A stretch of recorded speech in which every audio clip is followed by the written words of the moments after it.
Hello, everyone. My name is Sarah Iris Fox, and I want to extend a warm welcome to the Rough Edges podcast. Rough Edges exists to provide mental health education as well as faith-based messages in order to inspire growth and foster healing. In this podcast, I will guide you through my faith and mental health journey to dispel the stigma surrounding mental illness and to create a voice for those who wish to discover more about these topics. My hope is that this podcast will not only shed light on mental health issues, but will also reveal the intersection between faith and mental illness in order to bring growth and healing in our communities. Hello, everyone, and welcome back to another episode of Rough Edges. This is the first podcast episode that I'm releasing for the new year. I know January has passed, but hey, bear with me. 2023 has been a very interesting and busy year for me so far, and I just wanted to record this episode because I have had moments from these past 2 months now that have been just very challenging to me, challenging to my faith at times. And I just wanted to encourage you guys that even in the midst of just so much uncertainty and so many things that could go wrong at any given moment, I just want to encourage you guys today by giving you 5 things that I wish I knew about healing. These 5 things are things that I wish I knew when I first got my diagnosis. And for those of you who are listening for the first time, just a little bit about me. I was diagnosed with bipolar 1 disorder in January of 2021. And what inspired me to make this podcast in particular is to give people information, education, and encouragement because I didn't really get any of that when I was first diagnosed. And so I want to be able to, be the change that I want to see and kind of just go into places and go into the research that goes into mental health treatment and also kind of guide you on your healing journeys as well. So, without further ado, here are 5 things that I wish I knew about healing. Number 1, healing takes work. So, this is something that people don't usually say when we talk about healing. We always talk about, oh, yes, go through the healing journey and you will be better because of it. But we never really talk about the fact that it takes a lot of work. And as I was mentioning earlier, 2023 is showing me that if I want to be able to live well with my mental health condition, I have to put in the work that it takes to completely heal. And the first sub point that I really want to bring under this point is that there will be moments where you want to give up. I mean, I've had those moments all last month of moments where I just felt like I just didn't want to keep going, where I felt like it didn't make sense to keep going. And there will also be days when it feels like nothing is working. And believe you me, I am in that position right now where I'm just like, okay, I'm going to therapy, I'm taking my medicine, I'm trying to exercise by the grace of God, and I just feel like I'm just walking around in circles and nothing's really working for me.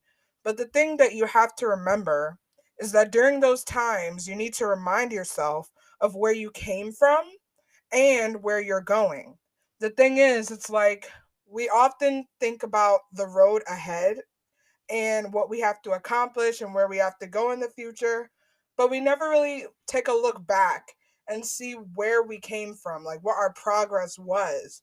And I think looking back on how far you came can actually help you put in the work and get through those times where it feels like you're at a dead end and where it feels like nothing is working and the only sensible thing would be to give up. Like, you don't want to give up. Trust me, because you'll regret it afterwards if you do give up. So don't give up. But look at how far you've came. That would help you to be able to push forward and give you the stamina that you need to be able to put in the work. Number 2, reaching out is never a sign of weakness. So for me, I'm the type of person that likes to do everything myself. I like to be self sufficient. And there's a problem with that because as human beings, we're not made to be self sufficient. We're not made to be independent and do everything on our own. See, in Western culture, independence is just like the pinnacle of human existence.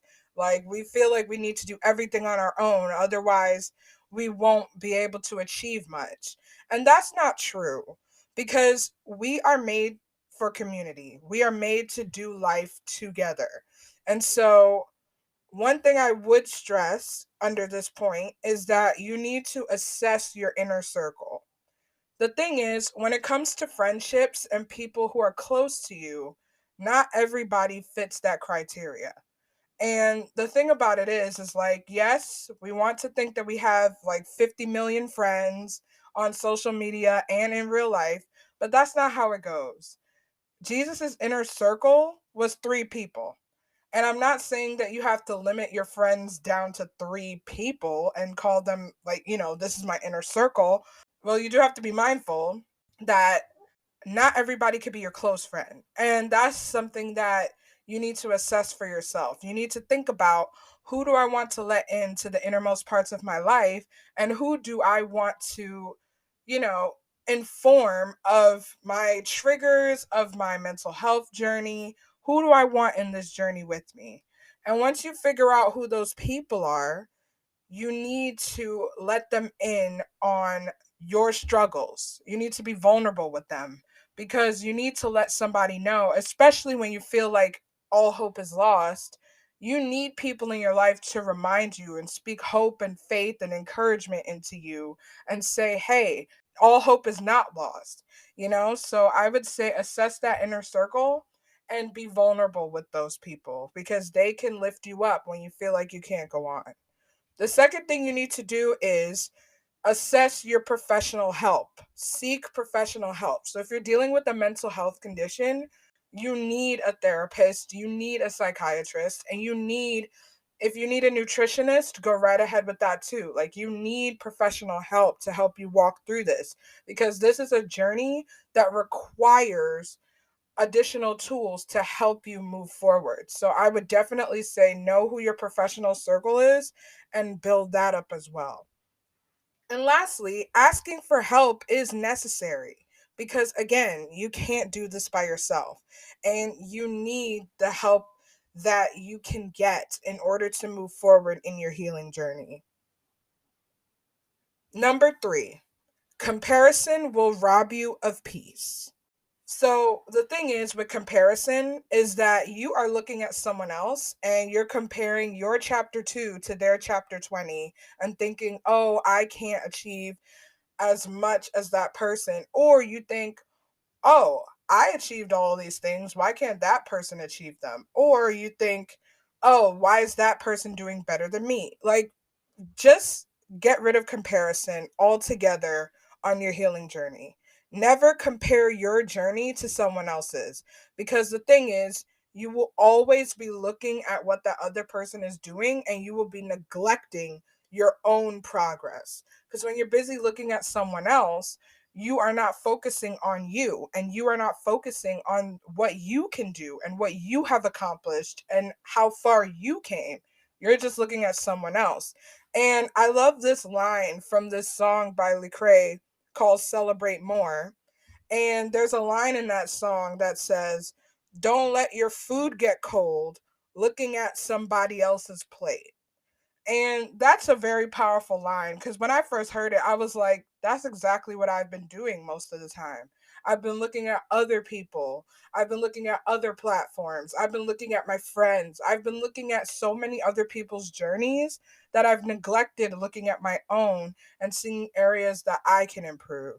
So, yeah, I don't know about you, but I don't want my food to get cold because I'm busy looking at what someone else is eating. Number 4, perseverance is key. If you feel like you want to stop, take a breath, get back up, and keep going. The thing about healing is you need to be consistent and you need to persevere because with healing, it's a constant battle between who you want to be and the person that you were before. And a lot of the times is that you can't really see your progress in the moment. You just got to take it day by day. And every day that you get is another chance to keep moving forward. So if you feel like you're going to give up or you feel like you need to take a break, it's okay to take a break, but you got to remember to keep on getting up, keep on moving, and keep on going forward because you just don't want to be stuck in a rut for the rest of your journey. Like you got to get up at some point and you got to keep moving forward. And you got to keep hope alive. Like never let yourself sink into the deep depths of discouragement because once you get into that rut and once you get into that pit, it is really hard to get yourself out of it. So you got to keep hope alive. And one of the ways that you can keep hope alive is to look up and remember that you can receive help if you ask for it. And for me, with my faith, if I ask God for help, I know that He will help me. So I need to just stop focusing on the things that I can't do and the areas that I'm falling short in. And I need to just look up and say, you know what, God, I can't do this on my own. I need your help. And I don't know what your faith journey looks like, or I don't know what faith looks like for you, but I would say tap into that. I would say tap into your source of hope because once hope is lost, you will be in despair and you don't want to be in despair. So just keep hope alive. Look up, reach out, ask for help, get up, take a breath, and keep going forward. Number 5, fight for it. Another thing that people don't tell you about healing is that you have to fight for it. And as I mentioned earlier, healing is a constant fight. It is a constant tug of war between who you were before you started healing and who you want to be when you are healed. So you have those two different natures, if you will, just fighting to just be dominant and prominent in your life. And the thing is, whatever you feed, that's what gets stronger. And so if you are feeding your old patterns and your old way of life, that's going to get stronger over the person that you want to be once you have healed. So when you heal and when you're walking in your healing and when you're feeding the person that you want to be and the healed version of yourself, that person gets stronger. So I would say that be aware that healing is a constant fight between those two modes of reality. And the second thing I want to let you know is the importance of learning your triggers. For me, bipolar disorder, my triggers, and this looks different for everybody, but for me personally, my triggers are what gets me into a manic state. It would be lack of sleep. It would be me trying to just hustle and bustle and me being on the brink of burnout. Those are some of the signs that I would look for. And again, your triggers may look different, but I would say learn your triggers because trauma comes at random times. It comes at random moments. And you could be walking down the street one day and then all of a sudden you hear a song or you see something that automatically brings you back into those dark moments. And when those moments happen, you have to have a plan in place. That's why building your professional circle is so important because you would have a plan to help you with those triggers. So that's part of your fight, just learning about your triggers and learning about the things that bring trauma back up in your life. And lastly, I want to share a story from the Bible about the woman with the issue of blood. That story is found in Luke 8, verses 43 to 48. And the story basically goes like this. So, a woman was having a flow of blood for 12 years, and she spent all her livelihood on physicians and could not be healed by any. And the thing is, one day she saw Jesus in the crowd and she pushed through the crowd, she fought through, she came from behind and touched the hem of Jesus's garment or the little tassels on his cloak. and immediately the flow of blood stopped. Then Jesus, realizing that some power had gone from him in that moment, he was saying, "Who touched me?" And his disciples were looking at him like, this is a gigantic crowd of people. What do you mean, who touched you? And then Jesus says, somebody touched me because I felt the power go out from me. Well, the woman, she stepped forward. She was scared, but she told him everything that she had been through at that moment. She said the reason that she reached out and touched him was because she believed that if she touched the hem of his garment, she would be healed. And he said to her, "Daughter, be of good cheer. Your faith has made you well. Go in peace." And the story ends there, but I really, really love this story because it shows that the woman with the issue of blood, she has been suffering for like 12 years. And the thing is, once she found an opportunity to get her healing, she fought for that healing. She pushed through the crowd. It was an enormous crowd, so she probably got stepped on. She probably had to just like fight her way through that crowd. But she fought through, and once she got to Jesus and touched the hem of his garment, she was healed. But the thing I love about Jesus's response to all of this is that he doesn't comment on the fact that she touched the hem of his garment. He says, "Your faith has made you well.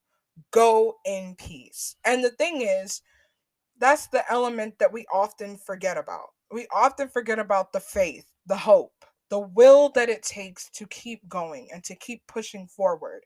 When you are in the trenches, when you are in a moment where you feel like your healing is just out of reach, when you feel like that, you have to claw your way out of there. You have to push. You have to keep that hope alive because at the end of the day, if you fight for it, you will receive that healing. Now, I'm not talking about fighting and striving and, just burning yourself out trying to fight for this. I'm talking about the inner faith, the inner hope that you have that says, you know what, I may feel bad right now, but I'm going to get back up and I'm going to keep on going no matter what. That's the kind of fight that I'm talking about. The internal mindset that says no matter how many times life knocks me down, I am going to get back up and I am going to keep on going. I am going to keep on surviving because my healing, my wholeness, my wellness is right around the corner. And so, those are the 5 things that I wanted to share with you that I wish I knew about healing in the beginning. And the thing is, I want to hear from you. What are some of the things that touched you the most from this episode? And also, what are some things that you wish you knew about your healing journey before you even started? And I just want to thank you for listening and stay tuned for more empowering episodes on Rough Edges because we got a lot of things coming up in the next coming months. So stay tuned for more. And thank you so much for listening. Have a wonderful day.